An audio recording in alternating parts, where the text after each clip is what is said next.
നമ്മുടെ ഗുരുവര്യന്മാർ. ഞാൻ എപ്പോഴും ചോദിക്കുന്നതാണ് അവരെ കാണുമ്പോൾ സുഖമാണോ?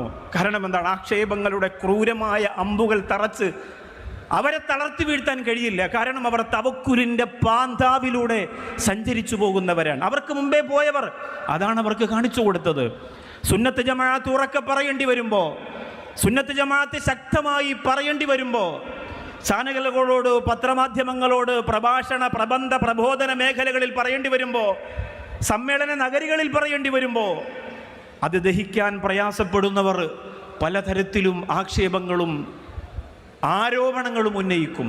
പക്ഷേ കാരുണ്യവാനായ റബ്ബ് ഹക്കിൻ്റെ കൂടെയുണ്ട്. പ്രിയപ്പെട്ടവരെ, അള്ളാഹുവിൻ്റെ പരിശുദ്ധ ഖുർആനിലെ ഏറ്റവും പ്രധാനപ്പെട്ട ഒരു പരാമർശമാണ് സമസ്തയുടെ നടന്നുപോയി വെളിച്ചം പകർന്നു തന്ന വഴിയോരങ്ങളിലെല്ലാം നമ്മുടെ പ്രിയപ്പെട്ട ഗുരുവര്യന്മാർ നമ്മുടെ കാതിൽ മന്ത്രിച്ചു തന്നത് വക്കൂനു മഅ സ്വാദിഖീൻ, നിങ്ങൾ സ്വാദിഖീങ്ങളുടെ കൂടെയാവുക എന്നത്. ആലോചിച്ചു നോക്ക്, ഈ ഒരു സംഘം സ്വാദിഖീങ്ങളുടെ സംഘമായി അള്ളാഹു കബൂലാക്കട്ടെ. എത്ര ആലിമീങ്ങൾ,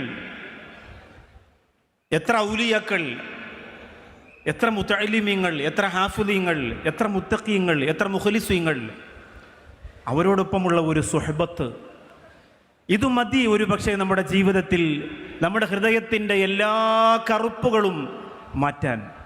ഇത് മതി ഒരു പക്ഷേ പ്രാർത്ഥനയ്ക്ക് ഇജാബത്ത് കിട്ടി അള്ളാഹുവിൻ്റെ പൊരുത്തത്തിലേക്ക് ചിറകി വിടർത്തി പറന്നു പോകാൻ. 100 കൊലപാതകം നടത്തിയ ഒരാൾ കടന്നു വന്നപ്പോൾ എനിക്കിനി തൗബയുണ്ടോ എന്ന ആശങ്കയുടെ ചോദ്യത്തിന് മറുപടിയായി പറഞ്ഞത് ഒരു ഗ്രാമത്തിലേക്ക് ചെല്ലാനാണ്. ആ ഗ്രാമത്തിൽ സ്വാലിഹീങ്ങളുണ്ട് എന്നാണ് അതിൻ്റെ കാരണം.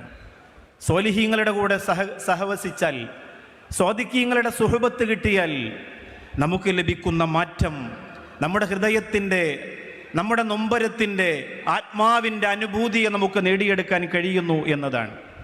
കുനൂ മഅ സ്വാദിഖീനെ വിശദീകരിച്ചുകൊണ്ട് പറയുന്നു, ഹുമുല്ലദീന സ്തവത്ത് ലവാഹിറഹും വബവാത്തിനഹും എന്നാണ്. ഉള്ളും പുറവും ഒരുപോലെ ആയവർ. പുറമേ ഒരു മോടി കാണിക്കാൻ വേണ്ടിയിട്ടല്ല, ഒരു പ്രശസ്തിക്ക് വേണ്ടിയിട്ടല്ല, പുറമെങ്ങനെയാണോ അങ്ങനെ തന്നെ ഉള്ളും പരിശുദ്ധി കൊണ്ട് പ്രകാശിച്ചവർ. ആ പ്രകാശം പരത്തുന്ന ഒരു സംഘം നമുക്ക് നേതൃത്വം തരുമ്പോൾ അവരെ നുള്ളി വേദനിപ്പിക്കാൻ പോലും ഞങ്ങൾ അനുവദിക്കില്ല എന്ന് ഉറക്കെ പ്രഖ്യാപിക്കുകയാണ് ഈ ക്യാമ്പ്. എൻ്റെ പ്രിയപ്പെട്ടവരെ, നമ്മുടെ ഗുരുവര്യന്മാർ. ഞാൻ എപ്പോഴും ചോദിക്കുന്നതാണ് അവരെ കാണുമ്പോൾ സുഖമാണോ? കാരണം എന്താണ്? ആക്ഷേപങ്ങളുടെ ക്രൂരമായ അമ്പുകൾ തറച്ച് അവരെ തളർത്തി വീഴ്ത്താൻ കഴിയില്ല. കാരണം അവർ തവക്കുലിൻ്റെ പാന്താവിലൂടെ സഞ്ചരിച്ചു പോകുന്നവരാണ്. അവർക്ക് മുമ്പേ പോയവർ, അതാണ് അവർക്ക് കാണിച്ചു കൊടുത്തത്.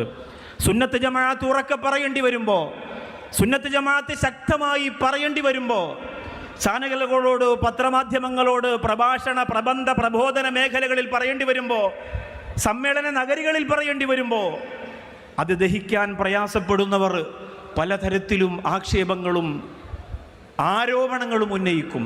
പക്ഷേ കാരുണ്യവാനായ റബ്ബ് ഹക്കിൻ്റെ കൂടെയുണ്ട്. പ്രിയപ്പെട്ടവരെ, മഹാന്മാർ കുനൂ മഅ സ്വാദിഖീനെ വിശദീകരിച്ചുകൊണ്ട് പറയുന്നുണ്ട്, അത് ഒരു സ്വഭാവമാണ്. സത്യവിശ്വാസികളുടെ ഹൃദയാന്തരത്തിലേക്ക് ആ സ്വഭാവം പടർന്നു വന്നാൽ ഫഇന്ന ആദിഹി സിഫത യർതഫിഉ ബിഹാ നിഫാഖു ഫിൽ അഖീദ വമുഖാലഫത്തുൽ ഫിഇൽ, പ്രവർത്തനത്തിൻ്റെയും വിശ്വാസത്തിൻ്റെയും എല്ലാ ന്യൂനതകളെയും അപാകതകളെയും ഈ സുഹബത്ത് കൊണ്ട് പരിഹരിക്കാൻ പറ്റും. ഒരു അപാകത ഞാൻ ചൂണ്ടിക്കാണിക്കുകയാണ് ഈ ക്യാമ്പിൽ. അത് ഇവിടെ പ്രഭാഷകരാരും സൂചിപ്പിക്കാത്തത് കൊണ്ട് സന്ദർഭോചിതമായി ഞാൻ സൂചിപ്പിക്കുകയാണ്. ഈ ഭാഗത്ത് ഇങ്ങനെ നടന്നു പോകുമ്പോൾ, ഇതിനകത്തിരിക്കുമ്പോഴൊക്കെ സുന്നത്ത് ജമാഅത്ത് മുറുകെ പിടിക്കുന്ന നമുക്കൊരു ചെറിയ അപാകത പറ്റിയിട്ടുണ്ട്. നമുക്ക് കുടിക്കാൻ തരുന്ന ലക്ഷക്കണക്കിന് മിനറൽ വാട്ടറിൻ്റെ ചെറിയ കുപ്പികളിൽ ഒരുപാട് വെള്ളം നാം ബാക്കി വെച്ചിട്ടുണ്ട്. ബഖിയത്തുൽ മുഅ്മിനി ശിഫാഉൻ, ഒരു വിശ്വാസിയുടെ ബാക്കി കുടിക്കുന്നത് ശിഫയാണ്. ഇപ്പോൾ ഈ സെക്കൻഡിൽ നിങ്ങളുടെ പരിസരത്ത്, ഈ സെക്കൻഡിൽ നിങ്ങളുടെ കസേരയുടെ ചാരത്ത് അങ്ങനെ പകുതി തീർത്ത കുപ്പിയുണ്ടെങ്കിൽ അത് നിങ്ങൾ ആരോ കുടിക്കട്ടെ. ക്യാമ്പിൻ്റെ നിർവൃതിയിൽ മാലാഖമാരുടെ ചിറകിൻ്റെ തലോടലിൽ ഇരുന്ന ഈ ആത്മീയ അനുഭൂതി നുകർന്ന സമ്മേളന നഗരിയിലിരുന്ന് അത് നമുക്ക് കുടിച്ചു തീർക്കണം. അത് പാഴാക്കി കളയരുത്. അള്ളാഹു തൗഫീക്ക് തരട്ടെ. തീർച്ചയായിട്ടും അത് നിങ്ങൾ ഏറ്റെടുക്കണമെന്ന് ഒരു ചെറിയ നിർദ്ദേശം സാന്ദർഭികമായി ഓർമ്മപ്പെടുത്തുകയാണ്. ബഹുമാനപ്പെട്ട സമസ്ത ഈ ലോകത്ത് നടത്തിയ വിപ്ലവകരമായ പ്രവർത്തനങ്ങളിൽ ഏറ്റവും വലിയ പ്രവർത്തനം എന്താണ്? ഞാൻ പറയും അത് ഇസ്തിഖാമയാണ്, ഇസ്തിഖാമത്താണ്. അല്ലാതെ ഈ സമസ്ത എന്ന് പറയുന്നത് ഇവിടുത്തെ അധികാരി വർഗത്തെ മാറ്റാൻ വേണ്ടിയിട്ട് പെടാപ്പാടുപെടുന്നവരല്ല. അതിനുവേണ്ടി ഉറക്കമൊഴിക്കാൻ സമസ്തയുടെ നേതൃത്വം ബുദ്ധിയില്ലാത്തവരല്ല. എൻ്റെ പ്രിയപ്പെട്ടവരെ, സമസ്തയുടെ പ്രിയപ്പെട്ട നേതൃത്വം അധികാരി വർഗങ്ങളെ മാറ്റാൻ, അവരെ കസേരയിൽ നിന്ന് ഇറക്കാൻ, ചിലരെ കസേരയിലേക്ക് കയറ്റാൻ രാപകലില്ലാതെ പെടാപ്പാടുപെടുന്നവരല്ല. ഇസ്തിഖാമത്ത് ഈ ഉമ്മത്തിന്റെ ഹൃദയത്തിൽ എടുത്തു വെച്ചു കൊടുക്കാൻ കഷ്ടപ്പെടുന്നവരാണ്. ആരംഭപ്പൂവായ നബി മുഹമ്മദ് മുസ്തഫ സല്ലല്ലാഹു അലൈഹി വസല്ലമ തങ്ങൾ ലോകത്ത് നിന്ന് വിട പറയുമ്പോൾ സഹാബത്ത് അവിടത്തേക്ക് ചോദിക്കുകയാണ്, യാ റസൂലല്ലാഹ്, 63 വർഷക്കാലത്തെ ജീവിതത്തിനിടയിൽ 20-ൽ താഴെ രോമങ്ങൾ മാത്രമാണ് നരച്ചിട്ടുള്ളത്, എന്നാലും നരച്ചിട്ടുണ്ടല്ലോ റസൂലേ. ശയ്യബത്തിനി സൂറത്ത് ഹൂദ് ഷഫീഉന റസൂലുള്ളാഹി സല്ലല്ലാഹു അലൈഹി വസല്ലം. ഹൂദ് എന്ന സൂറത്താണ് എന്നെ നശിപ്പിച്ച് എന്നെ നരപ്പിച്ചത് എന്ന് ആരംഭപ്പൂ മൊഴിയുമ്പോൾ പിന്നീട് പ്രിയങ്കരനായ അബൂ അലി യുസ്രി റഹിമഹുല്ല സ്വപ്നം കാണുകയാണ് ആരംഭപ്പൂവിനെ. യാ റസൂലല്ലാഹ്, അങ്ങ് പറഞ്ഞിരുന്നല്ലോ സൂറത്ത് ഹൂദ് അങ്ങയെ നരപ്പിച്ചു എന്ന് പറഞ്ഞിരുന്നല്ലോ, അത് സത്യമാണോ നബിയെ? നഅം, അത് സത്യമാണ്. ഷഫീഉനാ റസൂലുള്ളാഹി സ്വല്ലല്ലാഹു അലൈഹി വസല്ലമ തങ്ങൾ പറയുകയാണ്, അത് സത്യമാണ്.